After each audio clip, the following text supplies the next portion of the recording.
ప్రకటనల గ్రంథం 5వ అధ్యాయం 9-10 వచనాలు మనం చదువుకుందాము. ప్రకటనల గ్రంథం 5వ అధ్యాయం 9-10 వచనాలు.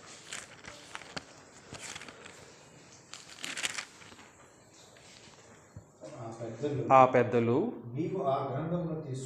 ఆ గ్రంథమును తీసుకొని దాని ముద్రలను విప్పుటకు యోగ్యుడు, నీవు వధింపబడిన వాడవై నీ రక్తమిచ్చి ప్రతి వంశములోను ఆయా భాషలు మాట్లాడేవారిలోను ప్రతి ప్రజలోను ప్రతి జనములోను దేవుని కొరకు మనుషులను కొని మా దేవునికి వారిని ఒక రాజ్యముగాను యాజకులనుగాను చేసితివి గనుక వారు భూలోకమందు ఏలుదురని క్రొత్త పాట పాడుదురు అని చెప్పేశాడు. మన ప్రభువైన క్రీస్తు యేసు చేసిన త్యాగం మనందరికీ తెలిసిందే. ఆయన ఏం చేశాడు సిలువలో అని మనము పరిశీలన చేసి ఈ వాక్య ప్రకారము ఆయన వధించబడ్డాడు. వధించబడడం అనేది ఒక స్లాటరింగ్ అనేసి ఇంగ్లీష్లో అంటారు. Slaughter is not like cutting or something, లేదంటే కేవలం కోయబడడం లాంటిది కాదు, కానీ వధించబడడం అనేది ఒక దారుణమైనటువంటి పరిస్థితికి సంబంధించింది. ప్రభువైన క్రీస్తు యేసు వధించబడ్డానికి కారణం ఏంటిదంటే ఆయన రక్తం ఇవ్వడానికి వధించబడ్డాడు. రక్తం ఇచ్చి ఏం చేశాడు మనల్ని అంటే, వాడు ఏ జనాంగం అయితే పర్వాలేదు, ఏ భాష మాట్లాడే వాడైనా పర్లేదు, ఏ దేశపు వాడైనా పర్లేదు, దేవుని కొరకు కొన్నాడు మనుషుల్ని. పాపులుగా ఉన్నటువంటి మనుషులని దేవుని కొరకు కొని ఏం చేశాడంటే అక్కడ 2 సంగతులు రాశాడు.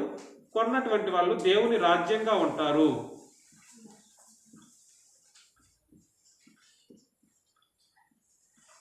ఇంకొకటి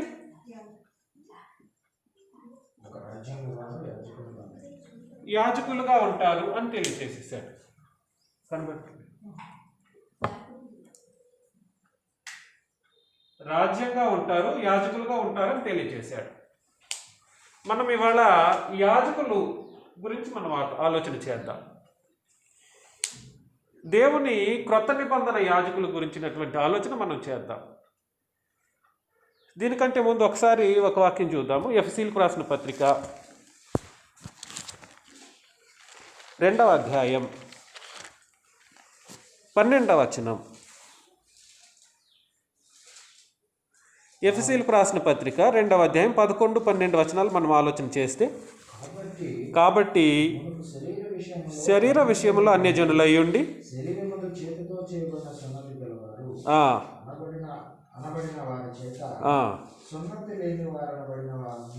మీరు ఆ కాలమందు ఇశ్రాయేలీలతో సహపౌరులు కాక పరదేశులను, వాగ్దాన నిబంధన లేని పరజనులను, నిరీక్షణ లేని వారును, లోకమందు దేవుడు లేని వారునై ఉండి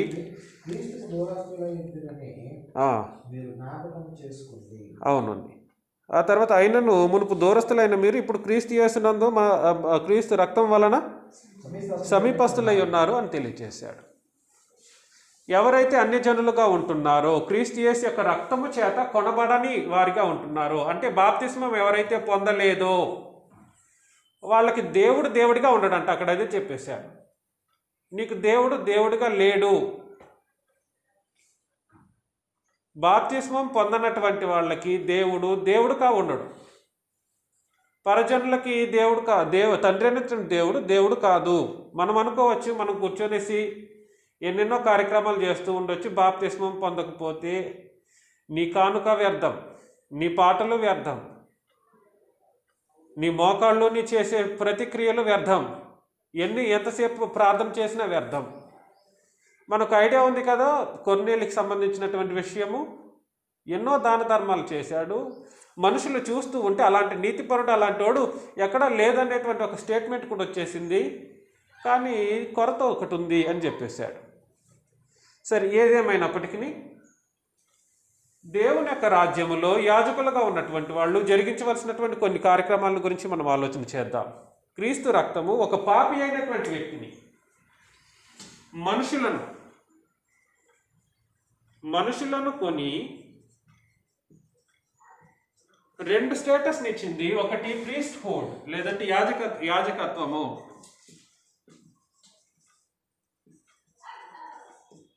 రెండవది ద కింగ్డమ్ ఆఫ్ గాడ్గా మార్చేసింది.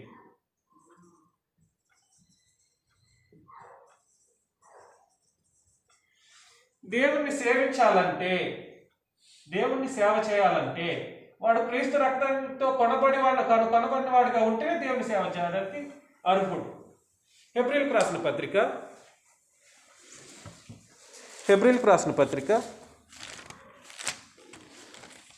9వ అధ్యాయం 14వ వచనము. హెబ్రీ పత్రిక 9:14. నిత్యుడొక ఆత్మ ద్వారా తను తాను దేవునికి నిర్దోషినిగా అర్పించుకున్న క్రీస్తు యేసు యొక్క రక్తము నిర్జీవ క్రియలను విడిచి జీవము గల దేవుని సేవించుటకు మీ మనస్సాక్షిని ఎంతో ఎక్కువగా మనస్సాక్షి శుద్ధి చేయబడి ఉండాలి. దేని చేత? క్రీస్తు యొక్క రక్తం చేత అన్నాడు. దేవుని సేవించాలనంటే నీ మనస్సాక్షి క్రీస్తు యొక్క రక్తం చేత శుద్ధీకరించబడిందా? శుద్ధీకరించబడకపోతే నువ్వు వ్యర్థంగా సేవ చేస్తున్నావు. గ్రంథం సెలవిచ్చేటువంటి ఆజ్ఞలు ఇవి. నేను సొంతంగా చెప్పట్లేదు, దయచేసి ఆలోచన చేయండి. ఎవరైనా కూడా సరే యాజకత్వం అన్నా సేవకత్వం అన్నా ఒకటే, యాజకత్వం అన్నా ఆరాధన అన్నా ఒకటే. దీన్నే మరొక మాటలు అక్కడ 9వ వచనం మనం ఆలోచన చేస్తే, పైన 9వ అధ్యాయం 9వ వచనంలో ఆ గుడారము ప్రస్తుత కాలపు ఉపమానముగా ఉన్నది, ఈ ఉపమానార్థమును బట్టి మనస్సాక్షి విషయంలో ఆరాధకునికి అన్నాడు. యాజకుడే ఏం చేస్తాడంట? ఆరాధకునిగా ఉంటాడు అనే విషయం గురించి మాట్లాడుతున్నాడు. సంపూర్ణ సిద్ధి కలుగు చేయలేని అర్పణలు బలులు అర్పిస్తాడంట. పాత నిబంధన కాలంలో ఎలాంటి అర్పణలు అర్పించేవాళ్ళు యాజకులు లేదా ఆరాధకులు? భౌతికపరమైనటువంటి అర్పణలు అర్పించేటువంటి వాళ్ళు. అవి ఏం చేయలేవు, ఒక మనిషిని సంపూర్ణ స్థితిలోకి ఎదిగించేలా చేయలేవు అని చెప్పేసి క్లియర్గా చెప్పేశాడు. ఆరాధకునికి అనే మాట అక్కడ చెప్పడం జరిగింది.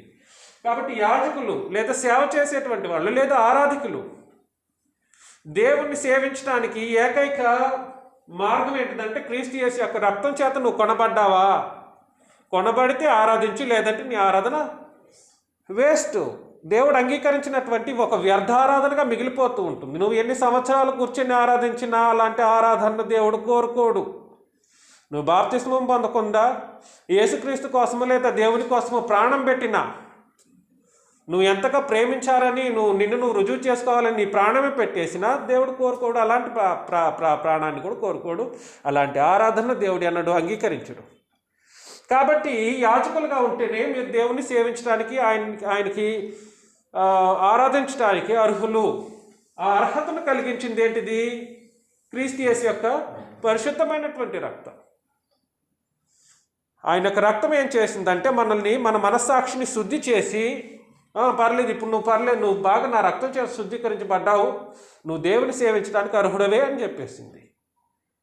కాబట్టి ఎటువంటి కరడుగట్టినటువంటి పాపినైనా కూడా సరే ఆ రక్తం, యేసుక్రీస్తు యొక్క రక్తం ఏం చేస్తుందంటే నిన్ను దేవుని యొక్క రాజ్యంలో చేర్చడానికి, దేవుని యొక్క యాజకులుగా మార్చడానికి పనిచేస్తూ ఉంటుంది అనేది మనం గుర్తు చేసుకోవాలి. కాబట్టి ఒక మాట ఆలోచన చేస్తాం. ప్రకటనల గ్రంథం 1 పేతురు పత్రిక 2వ అధ్యాయం, 1 పేతురు 2వ అధ్యాయం 5వ వచనాన్ని మనం ఆలోచన చేద్దాం. 1 పేతురు పత్రిక 2వ అధ్యాయం 5వ వచనంలో మనుషుల చేత యేసుక్రీస్తు ద్వారా దేవునికి అనుకూలములకు ఆత్మ సంబంధమైన బలులు సమర్పించుటకు పరిశుద్ధ యాజకులుగా ఉండునట్లు రాళ్ల వలె ఆత్మ సంబంధమైన మందిరముగా కట్టబడుచున్నారు అన్నాడు. కాబట్టి మనం మాట్లాడుకునేటువంటి యాజకులు ఎవరనంటే పరిశుద్ధమైనటువంటి యాజకులు.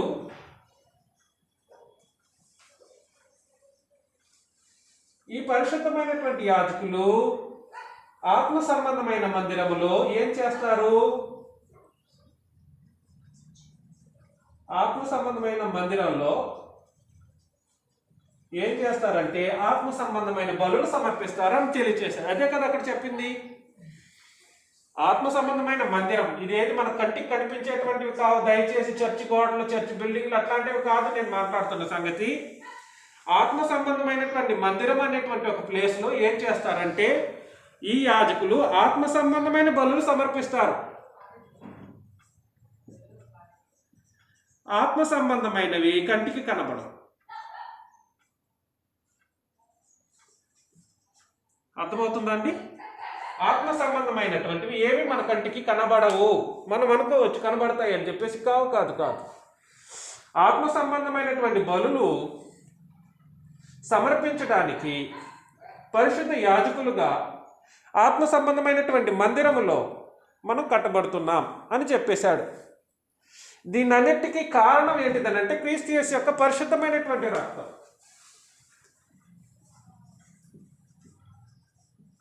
నువ్వు క్రీస్తు యేసు యొక్క రక్తం చేత కడగబడకపోతే దేవుడు నీకు దేవుడుగా ఉండడు.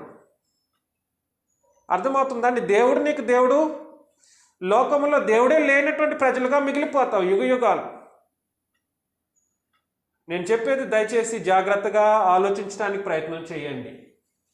కాబట్టి క్రీస్తు యేసు యొక్క రక్తం చేత కొనబడడం అనేది సాధారణమైనటువంటి ఒక విషయం కాదు.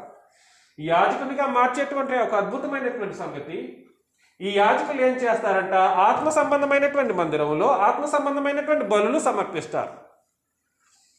ఆత్మ సంబంధమైనటువంటి మందిరంలో ఆత్మ సంబంధమైనటువంటి బలులు సమర్పిస్తూ ఉంటారు. అందులో ఏవేవి ఆత్మ సంబంధమైన బలులో ఆ బలులు ఒక మనిషిని సంపూర్ణ స్థితిని కలుగు చేసేలా ఇవి ఎలా ఉంటాయి, ఎలాంటి బలులో మనం ఈరోజు ఆలోచన చేయడానికి ప్రయత్నం చేద్దాం. సరేనండి? ఇవాళ మనం ఏం నేర్చుకోబోతున్నామంటే, తిరిగి రిపీట్ చేస్తున్నాను, మన ప్రభు అయినటువంటి క్రీస్తు యేసు యొక్క రక్తము మనల్ని అందరినీ కడిగి పరిశుద్ధపరిచి మన మనస్సాక్షిని దేవుని సేవించుటకు మనకు అర్హతను ఇచ్చింది. దేవుని సేవించటం అన్నా ఆరాధించటం అన్నా ఒకటే. సేవించటం ఆరాధించటం వేరు కాదు. కానీ ఆరాధన అని చెప్పింది, సేవ లేకుండా ఆరాధన లేదు. కానీ సేవ అని చెప్పిన ప్రతిసారి ఆరాధన అనేదే కూడా కాదు. ఇది గుర్తుపెట్టుకోండి. దానికి సంబంధించి ఇంకెప్పుడైనా మనం ఆలోచన చేద్దాము. సో క్రీస్తు యేసు యొక్క రక్తం చేత కడుగబడినటువంటి వాళ్ళు రాజ్యంగా ఉంటారు, యాజకులుగా ఉంటారు. ఈ యాజకులు ఏం చేస్తారంటే ఆత్మ సంబంధమైనటువంటి దేవుని మందిరంలో ఆత్మ సంబంధమైనటువంటి బలులు సమర్పిస్తారు అనేది ఇప్పటి వరకు మనం ఆలోచన చేసాం. అవేవేవో ఒక్కొక్కటి మనం ఆలోచన చేద్దాం. కాబట్టి మన వాక్య భాగానికి వెళదాము. ఇప్పుడు ఇవాళ చదువుకున్నాం కదా, హెబ్రీలకు రాసిన పత్రికలో ఒక అద్భుతమైనటువంటి సంగతి రాయడం జరిగింది. హెబ్రీ పత్రిక 13వ అధ్యాయం 12 నుండి చదువుదాము. కావున యేసు కూడా తన స్వరక్తము చేత ప్రజలను పరిశుద్ధపరచుటకై గవిని వెలుపట శ్రమపడెను అని తెలియజేశాడు. ఆయన ఏం చేశాడంటే మనల్ని పరిశుద్ధపరచాలని తన స్వరక్తం చేత, అది కూడా స్వరక్తము చేత పరిశుద్ధపరచడానికి ఆయన ఏం చేశాడంట, శ్రమపడ్డాడు, వధించబడ్డాడు అనే మాటతో ఇంతకుముందు మనం ఆలోచన చేశాం. కాబట్టి మనం ఆయన నిందను భరించుచు శిబిరము వెలుపలికి ఆయన యొద్దకు వెళ్ళుదాము అని తెలియచేశాడు. 14 నిలవరమైన పట్టణం మనకెక్కడ లేదు, కానీ ఉండబోచున్న దానికోసం ఎదురు చూచున్నాం అని అన్నాడు. భూమి మీద ఏదైనా నిలవరంగా ఉండేది ఏదైనా ఉందా అండి? ఎవరైనా చెప్పగలరా, రుజువు చేయగలరా? స్థిరంగా లేదంటే నిలవరంగా లేదా యుగాలు నాశనం లేకుండా ఉండగలిగేటువంటిది ఏదైనా ఉంటే ఎవరైనా ఉన్నా రుజువు చేయగలరా అంటే చేయలేరు. కాబట్టి భూమి మీద ఏది శాశ్వతం కాదు అని హెచ్చరించి ఏం చెప్తున్నాడు? అలా తెలుసుకున్నటువంటి వాళ్ళు ఏం చేస్తారంట, కాబట్టి ఆయన ద్వారా మనము దేవునికి ఎల్లప్పుడూ ఏం చేయాలంట? నేను ఇంతకు ముందే చెప్పాను, యాజకులు యాగములు సమర్పిస్తూ ఉంటారు, యాజకులు అర్పణలు సమర్పిస్తూ ఉంటారు, యాజకులు ఇంకేం సమర్పిస్తారు? బలులు సమర్పిస్తూ ఉంటారు. అర్థమవుతుందా అండి? యాజకులు ఏం చేస్తారు? యాగము అన్న, అర్పణ అన్న, బలులు అన్న, సమర్పణ అన్న ఒకటే. అర్థమవుతుందా అండి? వేరే వేరేవి కావు, అన్నీ ఒకటే అర్థం. మొట్టమొదటిసారిగా ఇక్కడ మనం ఆలోచన చేస్తున్న సంగతి ఏంటంటే, ఆత్మ సంబంధమైన మందిరంలో ఆత్మ సంబంధమైన బలులు సమర్పించే పరిస్థితుల్లో మొట్టమొదటి ఆత్మ సంబంధమైన బలి ఏంటిదో దాని గురించి ఆలోచన చేస్తున్నాం. దాన్ని ఏమన్నాడు?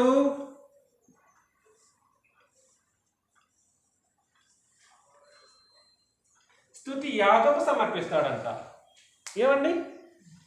స్తుతి యాగం. యాగం అన్న, అర్పణ అన్న, సమర్పణ అన్న, బలులన్న ఒకటే. ఆత్మ సంబంధమైన బలుల్లో స్తుతి యాగం చేయాలి అని తెలియచేశాడు. ఎవడు స్తుతి యాగం చేస్తాడు? ఎవడైతే నిలువరమైన పట్టణం భూమి మీద లేదు అని నిర్ణయం చేసుకొని క్రీస్తు యేసు యొక్క రక్తం చేత కడుగబడిన వాడిగా ఉంటాడో వాడు ఏం చేస్తాడంట? స్తుతి యాగము సమర్పిస్తాడు అని తెలియచేశాడు. ఎల్లప్పుడూ ఏమండి? ఎల్లప్పుడూ ఏం చేయాలి? దేవునికి స్తుతి యాగం సమర్పించాలి. దీనికి డేటు, టైము ఎట్లాంటిది ఏమీ ఉండేది కాదు, లేదు. పరలోకం వెళ్ళాలి అని నిర్ణయించుకుంటున్నటువంటి వాడు ఎల్లప్పుడూ ఏం చేస్తాడంట? స్తుతి యాగం సమర్పిస్తాడు. అనగా ఆయన నామమును ఒప్పుకొనుచు జిహ్వా ఫలము అర్పిస్తూ ఉంటాడు. జిహ్వా ఫలము అంటే నాలుక ద్వారా వచ్చేటువంటి ఒక ఫలం. ఇక్కడ సమర్పణ అన్న ఫలము అని కూడా అంటారు. ఇది నాలుక ద్వారా వచ్చే ఫలం, భౌతికమైనటువంటి రూపం కలిగినటువంటి ఫలం కాదు నేను మాట్లాడుతున్నటువంటి ఫలం. ఇది నాలుక ద్వారా వచ్చేటువంటి అద్భుతమైనటువంటి ఆత్మ సంబంధమైనటువంటి ఫలం గురించి నేను మాట్లాడుతూ ఉన్నాను. దయచేసి ఆలోచన చేయండి. మనం పరలోకం వెళ్ళాలంటే దేవునికి ఎల్లప్పుడూ స్తుతియాగం సమర్పించి, యాజకుడిగా మారావా నువ్వు ఒక సేవకుడిగా లేదంటే యాజకుడిగా క్రీస్తు రక్తం చేత కొనబడ్డావా, నువ్వు సమర్పించాల్సినటువంటి ఎల్లప్పుడూ సమర్పించాల్సినటువంటి బలి లేదా యాగము లేదా అర్పణ ఏంటిది? స్తుతి బలి, జిహ్వా ఫలం. మనోళ్ళు చాలామంది ఒక ఆదివారం పాటలు పాడటం, ఈ ఆదివారం పాడితే వచ్చే ఆదివారానికి మర్చిపోతాం, అంతేనా? కానీ పరలోకం వెళ్ళాలనుకున్నటువంటి వాడు ఏం చేయాలని చెప్పాడు ఇక్కడ? ఆయన నామమును ఒప్పుకొనుచు జిహ్వా ఫలాన్ని యాజకునిగా సమర్పించాల్సిన అవసరం ఉంది. పాత నిబంధనలో కూడా ఉదయ సాయంత్రములు దేవునికి అర్పణలు అర్పిస్తూనే ఉండేవాళ్ళంట. అర్థమవుతుందా అండి? కాబట్టి ఇది ఒక్కరోజు జరిగించేటువంటి కార్యక్రమం కాదు. నువ్వు యాజకునిగా యాజకురాలుగా తీర్చబడ్డావా, నువ్వు ఎల్లప్పుడూ దేవునికి స్తుతి యాగములు సమర్పిస్తూ ఉండాలి. ఇవాళ అయిపోయింది, మనం పాడాము, అందరూ చక్కగా సంతోషంగా పాడేసాము. రేపు ఎల్లుండి ఇది ఒకరోజు 2 రోజులు పాడితే అయిపోయే కార్యక్రమం కాదు. ఇది యాజకత్వం కూడా, ఈ యాజకత్వం కూడా ఒక రోజులో అయిపోయేటువంటిది కాదు, నేను ఎల్లప్పుడూ జరిగించాల్సినటువంటి ఒక సంగతి. కాబట్టి దీన్ని గుర్తుపెట్టుకోండి. ఒకరోజు ఆదివారం పాడేస్తే అయిపోదు. స్తుతి యాగము దేవునికి సమర్పించాలి అన్నాడు. బలుల్లో మొట్టమొదటిది దీని గురించి మనం ఆలోచన చేసాం. బలుల్లో రెండవ దాని గురించి ఆలోచన చేద్దాం. ప్రకటనల గ్రంథం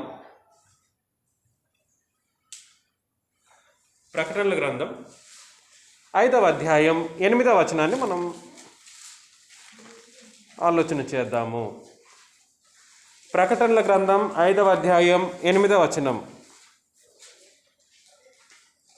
ఆయన దానిని తీసుకొన్నప్పుడు ఆ 4 జీవులను, వేణులను, ధూపద్రవ్యములతో నిండిన సువర్ణ పాత్రలను పట్టుకొని ఉన్న ఆ 24 పెద్దలను ఆ గొర్రెపిల్ల ఎదుట పడిరి. ఈ పాత్రలు పరిశుద్ధుల ప్రార్థనలు అన్నాడు. పరిశుద్ధులు ఎవరని ఇంతకుముందే ఆలోచన చేసాం. పరిశుద్ధ యాజకులు ఎవరు? క్రీస్తు రక్తం చేత కొనబడినటువంటి వాళ్ళు. వాళ్ళ యొక్క ప్రార్థనలు చేస్తేనంట ఎలా అవుతుందంట? ధూపద్రవ్యములతో నిండిపోయినట్లుగా ఆత్మ సంబంధమైనటువంటి ధూపద్రవ్యాలు అని చెప్పేశాడు అక్కడ. ఆలోచన చేయండి, నేను తిరిగి చదువుతున్నాను. ఆయన దాన్ని తీసుకున్నప్పుడు ఆ 4 జీవులను, వీణెలను, ధూపద్రవ్యములతో నిండిన సువర్ణ పాత్రలను పట్టుకొని ఉన్న ఆ 24 పెద్దలను ఆ గొర్రెపిల్ల ఎదుట సాగిలపడిరి. ఈ పాత్రలు పరిశుద్ధుల ప్రార్థనలు.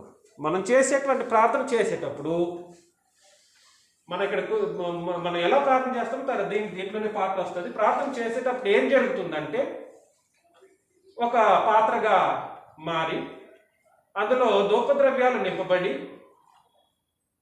వీణెలు అవన్నీ పెట్టబడి పరలోకానికి వెళ్ళి ఈ ప్రభువైన యేసుక్రీస్తు ఎదుట సాగిలపడి సమర్పించబడుతుంది. నువ్వు చేసేటువంటి ప్రార్థన యొక్క విలువైనటువంటి ఒక కార్యక్రమం. ఇది ఆత్మ సంబంధమైనటువంటిది. ఈ పరిశుద్ధులైనటువంటి పాత్ర సువర్ణ పాత్రగా మారి అక్కడికి వెళ్ళిపోయి చేరిపోతుందంట. కానీ మనం అలాంటి ధోరణిలో ఈ ప్రార్థన బలిని లేదా ప్రార్థనను సమర్పిస్తున్నామా?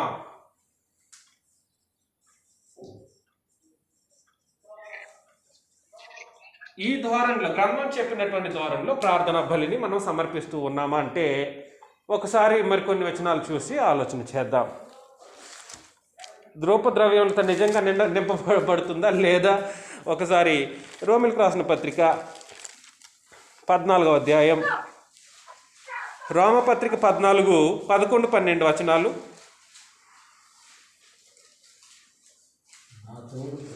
నా తోడు ప్రతి మోకాలు నా ఎదుట వంగును అన్నాడు. తండ్రి అయిన దేవుడు అంట పాత నిబంధనలో ఈ మాటను తెలియచేశాడు. నా తోడు అన్నాడు. నా తోడు అంటే అర్థం ఏంటి? నా తోడు అంటే ఏంటి? హీ హిమ్సెల్ఫ్ అంటే ఆయన మీద ఆయనే ప్రామిస్ చేస్తూ ఉన్నారు. నా మీద ఒట్టు, నా తోడు అని చెప్పిన తర్వాత ఆయన మీద ఆయన ఒట్టు వేసుకుని ఏం చెప్పాడు? ప్రతి మోకాలను నా ఎదుట వంగును. దయచేసి నన్ను ఎవరు తిట్టుకోవద్దు. దయచేసి ఎవరు నన్ను తిట్టుకోవద్దు. మోకాళ్ళు ఉంటున్నామా?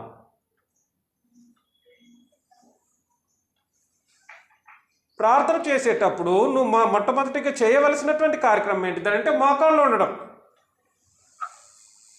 మన మోకాళ్ళు చాలామంది ఊనట్లేదు. మోకాళ్ళు ఊనకుండానే కూర్చుని చక్కగా అవసరమైతే కొంతమంది పాస్టర్లు లేదా ప్రీచర్స్ ఉంటారు, కాళ్ళ మీద కాలు వేసుకొని కావాలంటే కూడా ప్రార్థన చేస్తూ ఉంటారు. ఇది పాస్టర్లు లేదా ప్రీచర్స్ లేదంటే ఎవరికి లేదా విశ్వాసులకును కన్సెషన్స్ లాంటివి ఎక్కడ బైబిల్ చెప్పలేదు. No concessions are given for anybody in the world when it comes to prayer. మనం దయచేసి ప్రార్థన చేసేటప్పుడు ప్రార్థన బలిని సమర్పిస్తున్నావు. నువ్వు ఒక యాజకుడిగా యాజకురాలుగా సమర్పించేటప్పుడు తండ్రి అయిన దేవుడు ఏం చెప్పాడు? తన మీద తాను ఒట్టు వేసుకొని మరీ చెబుతున్నాడు, ప్రతి మోకాలు నా ఎదుట వంగుతుంది అని చెప్పేసి.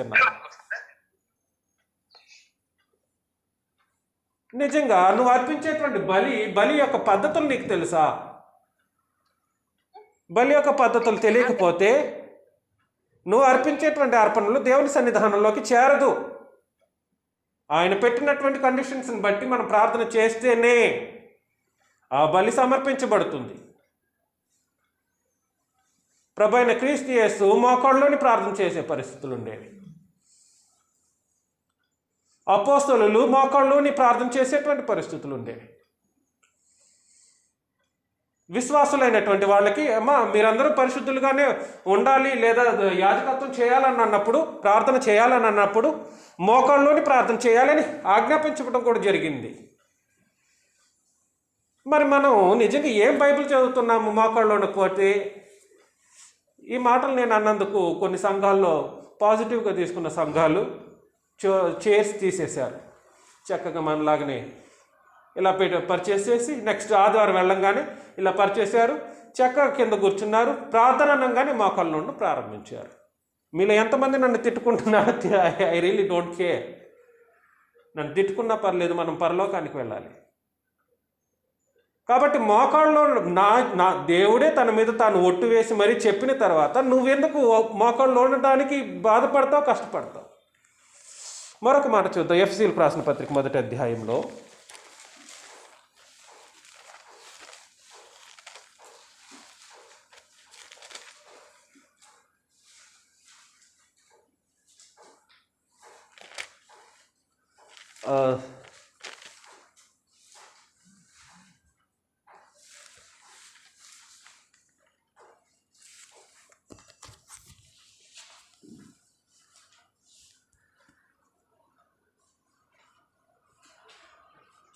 వచనము మర్చిపోయాను, ఒక నిమిషం.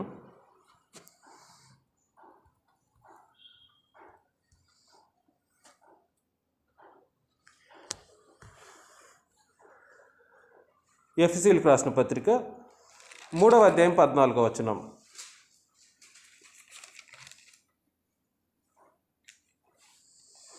ఈ హేతు చేత పరలోకమందును భూమి మీదను ఉన్న ప్రతి కుటుంబము ఏ తండ్రిని బట్టి కుటుంబాన్ని పిలువబడుచున్నదో ఆ తండ్రి ఎదుట నేను మోకాళ్ళలోని అని అన్నాడు.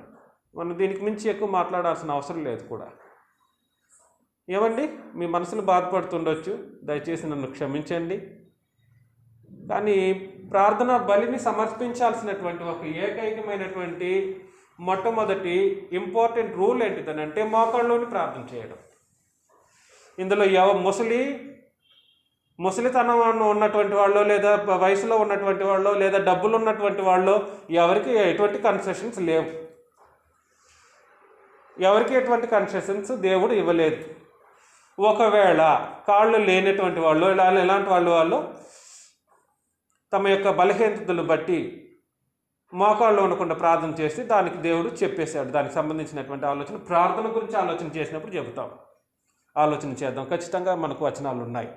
కాబట్టి సమస్త మానవాళి ఏం చేయాలంట? దేవునికి ఆయన మీద ఆయన ఒట్టు వేసుకొని చెప్పినటువంటి సంగతి ఏంటిదంటే, నాయన మీరు ప్రతి ఒక్కరూ నా ఎదుట వంగి ప్రార్థన చేయాలి అని తెలియజేసేసాడు.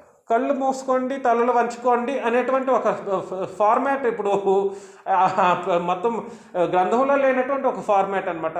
కళ్ళు మూసుకోండి, తలలు వంచుకోండి, మనం ప్రార్థన చేద్దాం కాదు. No, that's not the way we're suppose to pray. There is only one way, that you need to kneel down and then pray.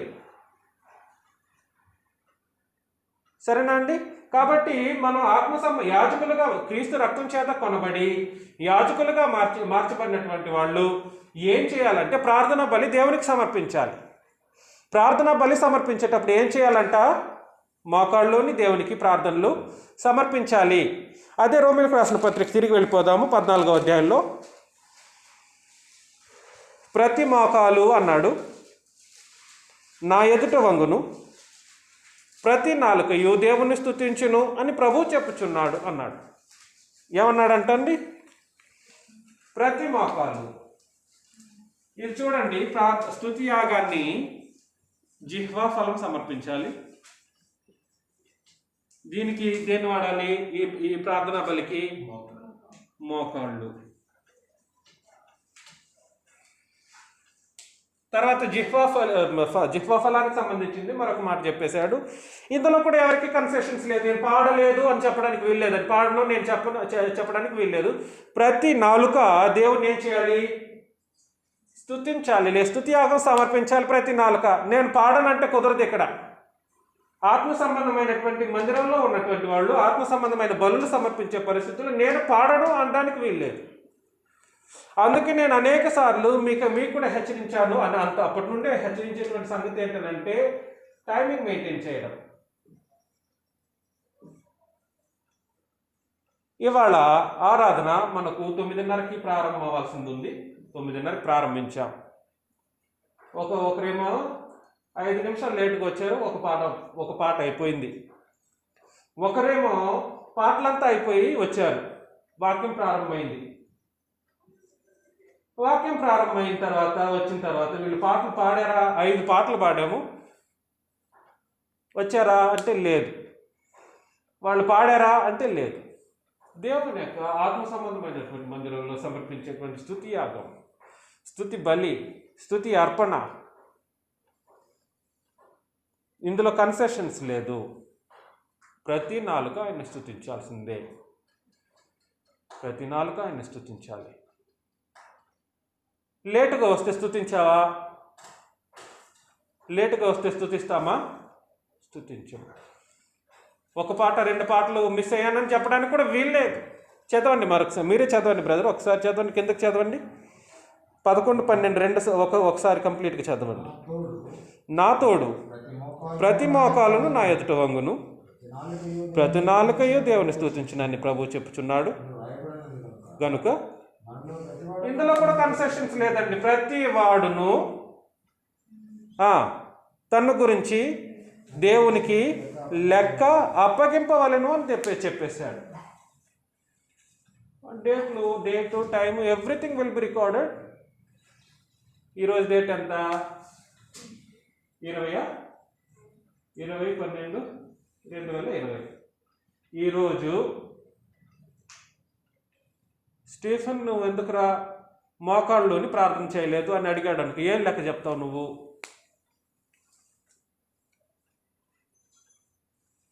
ఇన్ని సంవత్సరాలుగా మనం ఏం చేస్తున్నామంటే, ఎన్నో సంవత్సరాలు అయిపోయాయి, దయచేసి ఇప్పటికైనా మనం కరెక్షన్ చేసుకోవాలి. ఒకవేళ అడుగుతాడేమో, ఇన్ని సంవత్సరాలకి ఎందుకు నాకు మోకాళ్ళలోని ప్రార్థన చేయలేదు అని అడిగితే, what is that answer that we could give? What is the accountability? లేదా మన లెక్క ఏం చెబుతాం? ఇందును గురించే చెప్పేశాడు. ప్రతి వాడు, దీంట్లో కూడా కన్సెషన్స్ లేదండి. నేను ప్రీచర్ అంటే కుదరదు. There is nothing that you can say, you can give as an accountability there. కాబట్టి దయచేసి సీరియస్గా తీసుకుందాం. ఆత్మ సంబంధమైన బలిలో దేవునికి ప్రార్థన చేసేటప్పుడు మోకాళ్ళలోని ప్రార్థన చేయాలి. ప్రతి ఒక్కరు పాడాలి. అందుకే టైం మెయింటైన్ చేస్తే ప్రతి ఒక్కరు పాడుతాం. నేను ఇంకో వ్యక్తిని, మన దగ్గరికి రానటువంటి వ్యక్తిని నేను చెప్పడానికి నాకు ఇష్టం లేదు కూడా. కానీ మనోళ్ళు ఇక్కడ ఉన్నటువంటి మనమే కొన్ని కరెక్షన్స్ చేసుకుంటే చాలా సంతోషం. రానటువంటి వాళ్ళకి మనం చెప్పాలి, ఎందుకు రాలేదు, ఎందుకు చేయలేదు అని చెప్పేసి. అందుకనే మన వంతు బాధ్యతగా సంఘంలో ఉన్నటువంటి వారిని సరైన మార్గంలో నడిపించడానికి ప్రయత్నం చేయాలి. అర్థమవుతుందండి? ప్రార్థన గురించి మాట్లాడేటప్పుడు చాలా విషయాలు ఉన్నాయి. దీని గురించి మాట్లాడాలంటే ఒక వచనం దీని గురించి చెప్పేసి మనం ముందుకు సాగుదాము. అపోస్తల కార్యములు 7వ అధ్యాయం. అపోస్తల కార్యములు 7వ అధ్యాయం 58 నుండి 60 వచనాల వరకు. అపోస్తల కార్యములు 7వ అధ్యాయం 58 నుండి 60 వచనాల వరకు. పట్టణపు వెలుపలికి అతన్ని వెళ్ళగొట్టి రాళ్ళు రువ్వి చంపేశారు. ఆల్మోస్ట్ ఇంకా ప్రాణం పోబోతుంది. చంపిరి అని అన్నాడు. చంపే పద్ధతి గురించి మాట్లాడు, ఎలా చంపారో కూడా చెప్తూ ఉన్నాడు. పట్టణపు వెలుపలికి సాక్షులు సౌలు అను యవనుని పాదముల యొద్ద తమ వస్త్రములు పెట్టిరి, ప్రభువును కూర్చి మొరపెట్టుచు, యేసు ప్రభువా నా ఆత్మను చేర్చుకోనేమని స్టెఫను పలుకుచుండగా వారు అతన్ని రాళ్లతో కొట్టిరి. అప్పటికి కూడా ఏం చేశాడు? అప్పటికి ఇంక ప్రాణం లేదు ఒంటిలో, అసలు ఏమీ లేదు. రాళ్ళ దెబ్బలు తగులుతూనే ఉన్నాయి. ఎక్కడెక్కడ తగులుతున్నాయో, చిన్న గాయం తగిలినా మనం తట్టుకోలేనటువంటి పరిస్థితి. ఏమండి, చిన్న గాయం తగిలినా మనం తట్టుకోలేము. ఇక్కడ ఏం జరుగుతూ ఉంది? రాళ్లతో కొట్టి ప్రాణాపాయ స్థితిలో. చదవండి 60వ వచనం. అతను మోకాళ్ళలోని ప్రభువా వారి మీద ఈ పాపం మోపకమని గొప్ప శబ్దంతో పలికెను. ఆ మాట పలికి నిద్రించెను. ఎన్ని సెకండ్లు అయి ఉంటాయి? ప్రభువా వారి మీద ఈ పాపం మోపకము అని చెప్పడానికి ఎన్ని సెకండ్ల ప్రార్థన అది? ఏనండి, ఎన్ని సెకండ్ల ప్రార్థన? 2 సెకండ్ల ప్రార్థనకి ఏం చేశాడు అతను? ఆయన స్థితి ఏంటి? 2 సెకండ్లలోనే ప్రాణం పోబోతుంది. 2 సెకండ్లలో ప్రాణం పోబోతుంది. రక్తం మడుగ్గా పారుతూ ఉంది. దెబ్బలు తగులుతూనే ఉన్నాయి. బాడీ పార్ట్స్లో ఒక్కొక్కటి డ్యామేజ్ అవుతూనే ఉన్నాయి. ఈ పార్ట్లో దెబ్బ లేదని చెప్పడానికి లేదు. శరీరం అసలు దారుణంగా హింసించబడుతున్నటువంటి పరిస్థితుల్లో ప్రార్థనానంగానే గుర్తుకొచ్చిన సందర్భంలో ఏం చేశాడు స్టెఫను? స్టీఫెన్ ఏం చేశాడు? ఆ స్టెఫెన్ ఏం చేశాడు? ఈ స్టెఫెన్ ఏం చేస్తున్నాడు? ఏమండి, ఆ స్టీఫెన్ ఏం చేశాడు? మన స్టీఫెన్ ఏం చేస్తున్నాడు? దయచేసి నన్ను తిట్టుకుంటాడేమో, నాకు నేను చెప్పాల్సిందే ఏం చెప్పేశాను. అతను తమ్ముడనే కదా. అంటే నేనేం చెప్తున్నాను, దయచేసి దీన్ని సీరియస్గా తీసుకోవాలి మనం. 2 సెకండ్ల ప్రార్థనకి ప్రాణాపాయ స్థితిలో మోకాళ్ళలోని ప్రార్థన చేశాడు. మన పరిస్థితుల్లో మనం అంతా చక్కగా ఉంటాం, మనకి ఏమి ఒళ్ళు చిన్న గాయం కూడా ఉండదు, ఏమీ ఉండదు. ప్రార్థన అనగానే చక్కగా ఇంకా అంతే, ఇంకా సోఫాలు ఉంటే కూడా దాని మీద కూర్చునేసి హాయిగా కూర్చొని తిరిగి మనం బెడ్ మీద లేచిన వెంటనే ఏం చేస్తూ ఉంటాము, అంతే అట్నే కూర్చుంటాం, బెడ్ మీద చక్కగా అట్నాగే కూర్చుంటాం, అలాగే ప్రార్థన చేస్తాం. కాదు కాదు కాదు, అది కాదు పద్ధతి నేర్చుకోండి, దయచేసి పద్ధతి నేర్చుకోవాలి. అందుకే చైర్స్ ఉన్నాయి, అక్కడ కూడా నేను కూర్చోవచ్చు, నాకు అడ్డం ఎవరు లేరు ఇక్కడ. కానీ చైర్స్లో నాకు కూర్చొని దేవుని ఆరాధించే మనస్తత్వం నాకు లేదు. మనం అందరం దేవునిగా చూడగలగాలి అండి. దేవునిగా చూసినప్పుడే ఇలాంటి ఒక సత్యం అనేది మనకు అర్థమవుతుంది. దేవునిగా చూడకపోతే సత్యం మనకు ఎన్నటికీ అర్థం కాదు.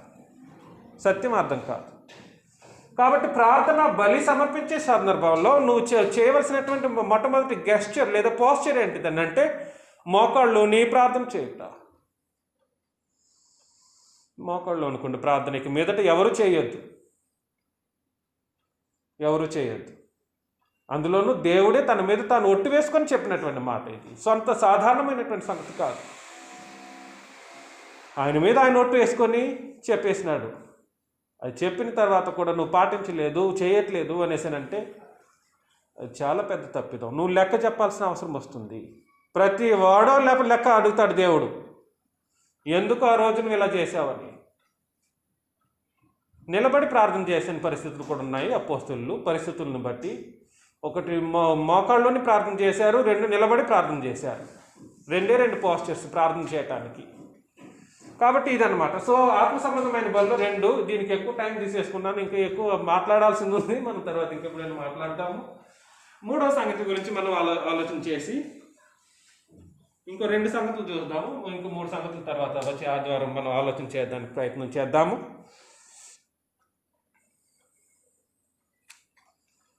రోమిలకు రాసిన పత్రిక 15వ అధ్యాయం 15వ వచనం. ఏమండి, ఇది ఆత్మ సంబంధమైన బలులు. మీరు ఎంతన్నా తీసుకొచ్చిన మన సంఘంలో ఇక్కడ పెట్టేసి చేసే కార్యక్రమాలు కావు.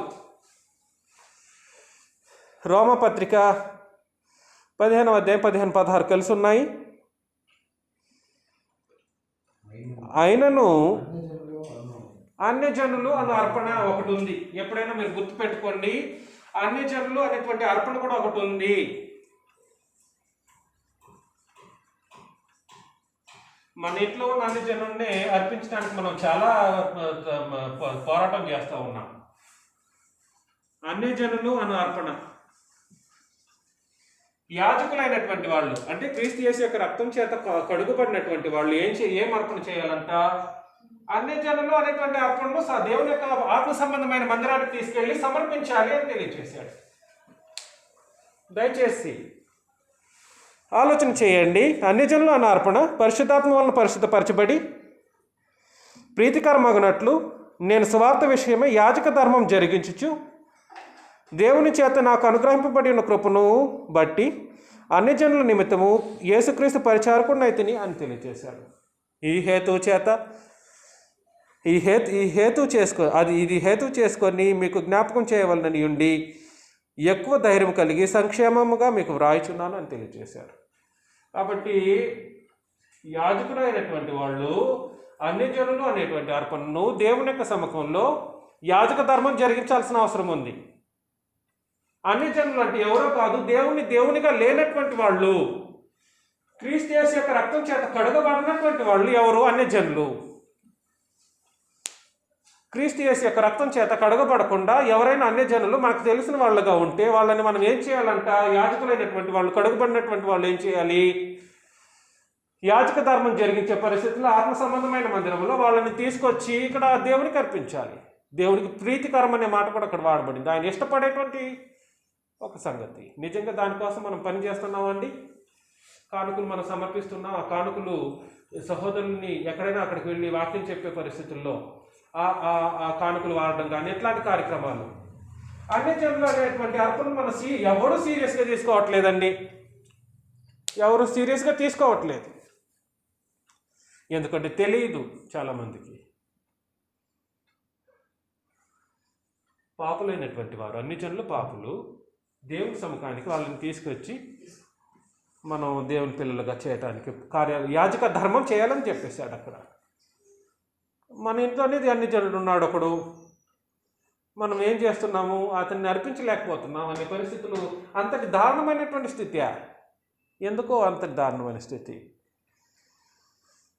మన కుటుంబీకులే కాదు, మన చుట్టుపక్కల ఉన్నటువంటి వాళ్ళు, మనకు తెలిసినటువంటి వాళ్ళు, నువ్వు నిజంగా క్రీస్తు రక్తం చేత కొనబడి యాజకుడిగా మార్చబడి ఉంటే ప్రతి ఈ విషయాన్ని ఖచ్చితంగా దేవునికి ఇది ప్రీతికరమైనటువంటి యాగం అని చెప్పేసి అన్నాడు. దీన్ని సమర్పించాలి ఖచ్చితంగా. ఎవరైనా సరే రక్తం చేత కడుగుబడి వాడు వీళ్ళే అని చెప్పడానికి వీల్లేదు.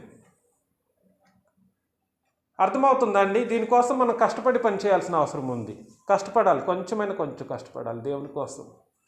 యాజక ధర్మం నెరవేర్చాలి. నువ్వు నిజంగా యాజకుడివి, యాజకురాలివి అని మనం గుర్తించగలిగితే ఖచ్చితంగా ఈ ధర్మాన్ని నెరవేర్చడానికి మనం ప్రయత్నం చేస్తాం. ఒకవేళ మనం అనుకోవచ్చు అన్ని జనులు అంటే క్రైస్తవులు అనేసి. క్రైస్తవులు ఎవరు ఇంతకీ? మనం అనుకున్న క్రైస్తవులు వేరు, గ్రంథం చెప్పిన క్రైస్తవులు వేరు. ఏమండి? మనం అనుకుంటున్న క్రైస్తవులు వేరు, మనం గ్రంథం చెప్పిన క్రైస్తవులు వేరు. దీని గురించి కూడా మనం ఒకసారి ఆలోచన చేద్దాము. సంఘంలో లేని వాళ్ళు క్రైస్తవులు కాదు, క్రీస్తు సంఘంలో లేని వాళ్ళు క్రైస్తవులు కాదు. అపోస్తల కార్యం 11:26. అపోస్తల కార్యములు 11:26.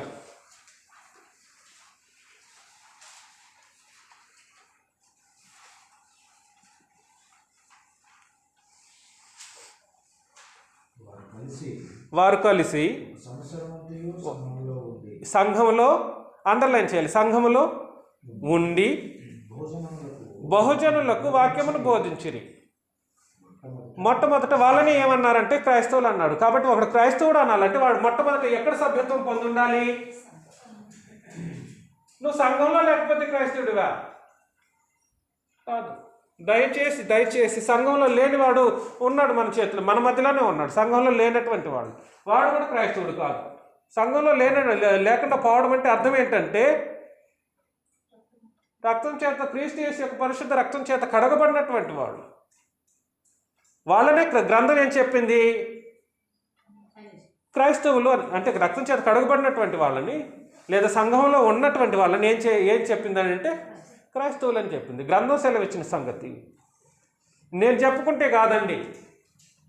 నేను క్రైస్తవుని నేను చెప్పుకుంటే, లేదా స్టీఫెన్ అన్న పేరు నేను పెట్టుకొని నేను క్రైస్తవుని అనుకుంటే అది కాదు. ఎలిజిబిలిటీ ఏంటంటే you have to have a membership in the church, in the Lord's church. అది కూడా చర్చ్ అంటే ఏంటిదా కాదు. In the so called churches ఎన్ని 4 కోట్ల వరకు ఉన్నాయి. 4 crores of the churches are there in the world now today with 40,000 denominations. ఇన్ని మంది హెడ్లు ఉన్నారు. 40,000 హెడ్స్ ఉన్నారు. 4 కోట్ల సంఘాలు ఉన్నాయి. ఇవి కౌంట్ చేయబడినవి, కౌంట్ చేయనివి చాలా ఉన్నాయి. మన లాంటి సంఘాలు ఉన్నాయి. 4 కోట్ల సంఘాలు, 40,000 ఇది ఉన్నాయి. వీళ్ళన్నీ కాదు, దేవుడు చెప్పినటువంటి సంఘంలో లేదా బైబిల్లో రాయబడినటువంటి సంఘంలో సభ్యత్వం పొంది ఉంటేనే వాళ్ళు క్రైస్తవులు. క్రైస్తవులు కానటువంటి వాళ్ళు ఎవరు? డినామినేషన్ వాళ్ళు ఉన్నారు కదా, వాళ్ళకు కూడా మనం ఏం చేయాలంటే వాళ్ళని కూడా ఏ లెక్కలో చేర్చాలి? వాళ్ళని తీసుకొచ్చి ఎప్పుడైనా అర్పించడానికి ప్రయత్నం చేస్తున్నామో మనం? నీ యాజక ధర్మం నిజంగా నువ్వు పాటిస్తున్నావా, అర్పిస్తున్నావా, చేస్తున్నావా? గుర్తుంచుకోండి. కాబట్టి క్రైస్తవుడు అంటే అనుకున్నట్టు నేను చెప్పుకుంటేనో లేదు ఇంకెవడో చెప్తేనో కాదు. క్రైస్తవుడు అంటే సంఘములో, క్రీస్తు సంఘములో లేనటువంటి వాళ్ళు. క్రీస్తు సంఘంలో లేనటువంటి వాళ్ళు అన్ని జనులు. క్రీస్తు సంఘములో ఉన్నటువంటి వాడు క్రైస్తవుడు. వాళ్ళని మనం ఏం చేయాలి? క్రైస్తవులుగా వండుకొని అన్ని జనులైనటువంటి వాళ్ళని, క్రైస్తవులని చెప్పుకుంటున్నటువంటి వారినైనా కూడా సరే ఇక్కడ తీసుకొచ్చి అర్పించడానికి దేవుడు కోరుకున్నటువంటి, ఇష్టపడేటువంటిదంట, ప్రీతికరమైనటువంటి యాజక ధర్మం. అది ప్రీతికరమైనటువంటి యాజక ధర్మం. ఆ ధర్మం చేసి మనం ఏం చేయాలి? మన యాజక ధర్మాన్ని నిర్వర్తించాలి. దేవుణ్ణి సంతోషపెట్టాలి. దేవుణ్ణి సంతోషపెట్టాలి. ఆయన సంతోషిస్తాడంట ఈ కార్యక్రమం చేస్తే. కాబట్టి ఇవాళ ఇంతవరకు చాలు. వచ్చే వారం మనం ఇంకో 4 ఉన్నాయి. ఆ 4కు సంబంధించినటువంటి ఆత్మ సంబంధమైన కొత్త నిబంధన బలులు మనం ఆలోచన చేద్దాము. ఇవాళ మనం ఏం నేర్చుకున్నామంటే, దయచేసి ఆలోచన చేయండి. ఎవడు పడితే వాడు దేవుని సేవించడానికి అర్హుడు కాదు. ఎవడు పడితే వాడు దేవుని సేవించడానికి, నేను ఆరాధన చేసి ₹1,00,00,000 తీసుకొచ్చి ఇక్కడ వేసేసాను అనుకో, నేను క్రీస్తు రక్తం చేత కడుగుపడకుండా ఎన్ని కోట్లు పెట్టేసినా దేవుడు కోరుకుంటాడంటే కోరుకోడు. అసలు అది అంగీకరించినటువంటి ఇవి అర్పణలు అట్లాంటివి. దేవుడు కోరినటువంటి అర్పణలు, ఆత్మ సంబంధమైన బలులు ఏంటంటే, మనుషుల చేత మనుషులను కొనడానికి వధించబడ్డాడు ప్రభువైన క్రీస్తు యేసు. వధించి తన పరిశుద్ధమైనటువంటి రక్తం చిందించి క్రీస్తు రక్తం చేత కడిగి వాళ్ళని 2 రకాల మనుషులుగా చేశాడు. యాక్చువల్లీ ఇది విభజించకూడదు. దేవుని రాజ్యము, యాజకత్వం వేరు కాదు. రాజ్యంలో యాజకత్వం చేసే కార్యక్రమం ఇది. ఈ రాజ్యంలోనే యాజకత్వం చేయాలి. దాన్ని రాజ్యం అని, ఆత్మ సంబంధమైన మందిరం అని, దేవుని ఇల్లు అని, క్రీస్తు సంఘం అని, జీవము గల దేవుని సంఘము అని, అనేక భాషలతో అనేక పేర్లతో పిలువబడ్డారు. పిలువబడడం జరిగింది. ఈ రాజ్యంలో యాజకులుగా ఉంటారు మన వాళ్ళు. రక్తం చేత కడుగుబడినటువంటి వాళ్ళు. రక్తం చేత కడుగుబడినటువంటి వాళ్ళు ఆత్మ సంబంధమైన మందిరంగా ఉంటూ, ఆత్మ సంబంధమైన మందిరంలో ఆత్మ సంబంధమైనటువంటి బలులు సమర్పిస్తూ ఉంటారు. ఇది డైలీ కాదు, ఎల్లప్పుడూ చేయాల్సినటువంటి ఒక కార్యక్రమం. ఏమండి? అందులో మొట్టమొదటి దాని గురించి ఆలోచన చేసాం. ఏంటిది అది? స్తుతి బలి. దేవునికి మనము స్తుతి యాగము మనం దేవునికి సమర్పించాలి. దానికి ఏం వాడాలి? జిహ్వా ఫలం ద్వారా దేవునికి సమర్పించాలి. డప్పులు కొట్టుకుంటూ పాడేటువంటి సంగతి కాదు ఇది. ఈ కనబడినటువంటి ఆత్మ సంబంధమైనటువంటి బలు, కనిపించేటువంటివి కావు. అర్థమవుతుందా? ఈ స్తుతి యాగానికి నేనే చేస్తాను, లేదా నువ్వే చేయాలి, లేదా వీళ్ళు వాళ్ళనే తేడా లేదు, కన్సెషన్స్ లేదు.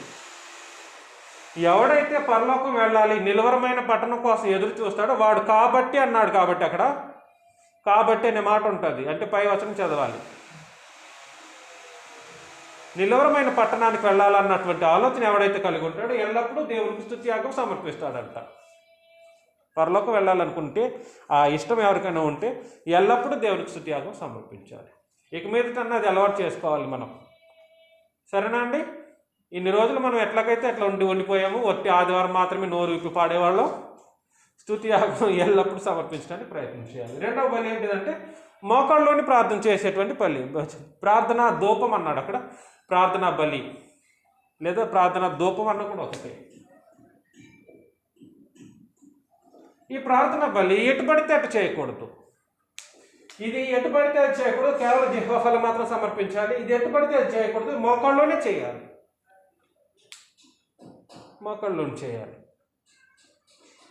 మోకాళ్ళలోనే చేసే పరిస్థితుల్లో ఒక వ్యక్తిని కూడా చూసుకున్నాము. 2 సెకండ్ల ప్రార్థనకి 2 సెకండ్లు అండి. ఇంక 2 సెకండ్లలోనే ప్రాణం పోబోతుంది. అత్యంత దారుణంగా హింసించబడి రాళ్ళు పడుతూనే ఉన్నాయి, ఆగట్లేదు. ఊహించుకోండి, కళ్ళ మీద, చేతుల మీద, కాళ్ళ మీద, ముక్కు మీద అసలు తట్టుకోలేనటువంటి పరిస్థితుల్లో ప్రార్థన అనగానే ఏం చేసిందంటే ఆ మోకాళ్ళు నిలబడ్డాయి. మోకాళ్ళు నిలబడి ప్రభుకు ప్రార్థన చేశాడు. నేను ఆ సంగతి తర్వాత ఇప్పుడు ప్రార్థన గురించి ఆలోచన చేసినప్పుడు చేద్దాము. వీళ్ళ మీద ఈ పాపం మాపకం అని చెప్పేసి పడిపోయారు. ప్రాణం గాల్లో కలిసిపోయింది. జరిగిన సంగతి అది. నేను కథ చెప్పి మిమ్మల్ని మెప్పించట్లేదు ఇక్కడ. కాబట్టి ప్రార్థన బలికి చేయవలసినటువంటి సంగతి ఇది. మూడవది అన్యజనులు అనేటువంటి అర్పణ. అన్యజనులు ఎలాంటి అన్యజనులు మనం గుర్తించకపోతే ఎలాంటి అన్ని జనులు మనం గుర్తించకపోతే మనం అర్పించేటువంటి పరిస్థితిని కూడా మనం ఫెయిల్యూర్ చేసే పరిస్థితులు ఉంటాయి. వీళ్ళు క్రైస్తవులు కదా అన్న ఆలోచన మనం పెట్టుకున్నాం అనుకో, వాళ్ళని తీసుకొచ్చి సరైన సంఘంలో కూర్చోబెట్టలేం. మన బంధువులే చాలామంది డినామినేషన్స్ ఉండవచ్చు. వాళ్ళకి ఈ అర్పణ గురించి నిజంగా నువ్వు యాజకుడివి యాజకురాలివి అయితే వాళ్ళకి చెప్పే పరిస్థితులు మనకు ఉన్నాయి. మన duty, it is our duty. బాధ్యత అని కూడా చెప్పకూడదు, కానీ యాజకుడు ఖచ్చితంగా చేయవలసిన సంగతి అది. యాజకుడు అసలు ఏదో ఒక అంటే ఇంత సీరియస్గా తీసుకొని ఆలోచన చేయట్లేదు చాలామంది. కాబట్టి ఎవడు పడితే వాడు క్రైస్తవుడు కాదు. సంఘంలో ఉంటేనే వాడు క్రైస్తవుడు. ఏ సంఘంలో? గ్రంథం చెప్పిన సంఘంలో, క్రీస్తు సంఘంలో. అది కూడా ఇంగ్లీష్లో ది చర్చ్ ఆఫ్ క్రైస్ట్ అని ఉంటేనే అది క్రీస్తు సంఘం. అలా కూడుకుంటేనే అది క్రీస్తు సంఘం. కూడుకోవడం గురించినటువంటి ఆలోచన, దాన్ని ఆత్మ సంబంధ మందిరం అని కూడా అంటారు. బిల్డింగ్ పెట్టేసినంత మాత్రాన దానికి ఏమి ఉండదు. సో అలాంటి క్రీస్తు సంఘంలో లేనటువంటి వాళ్ళు అన్ని జనుల లెక్కనే చేర్చేసి వాళ్ళని సహితం దేవునికి ప్రీతికరమైన యాగంగా సమర్పించడానికి మనమందరం కార్యరూపం దాల్చాలి. చేద్దామా? ఇక మీదట ఈ కార్యక్రమాలు ఇవి ఖచ్చితంగా చేయాలి. ఇంకా 4 ఉన్నాయి. ప్రభు చిత్తం అయితే వచ్చే వారం దాని గురించినటువంటి ఆలోచన చేద్దాము. వీటినైతే ఇక మీదట ముందుకు ప్రతిదినం చేయడానికి ప్రయత్నం చేద్దాం. మీకు అందరికీ క్రీస్తు యేసు నామములో వందనాలు సమర్పిస్తున్నాను.